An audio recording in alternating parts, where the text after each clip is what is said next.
हे बघ दादा, तुझ्यासोबत पण असं झालंय का, की तुला एक ट्रेड मिळतो तुझ्या सेटअपवरती आणि तू ट्रेड घ्यायला गेलेला असतो, पण त्या क्षणी तुझ्या डोक्यात येतं की असं करतो, थोडासा फिबोनाची लावून बघतो परफेक्ट आहे का.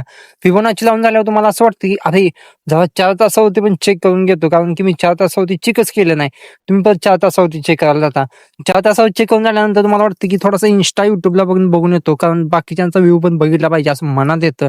आणि ते सगळं करत असताना तुमचं मार्केट तुमच्यासाठी थांबलेलं नसतं. मार्केट तुमच्या सेटअपवरून तुमच्या लेव्हलला रिस्पेक्ट देऊन वरती गेलेलं असतं. पण तोपर्यंत तुमची एंट्री पण मिस झालेली असते. मित्रांनो, तुमच्या माहितीसाठी सांगतो, एवढ्या कन्फर्मेशनची गरज नाहीये. जेवढं ट्रेडिंगला कॉम्प्लिकेटेड ठेवाल तेवढं तुम्ही मागे पडाल. ठीक आहे.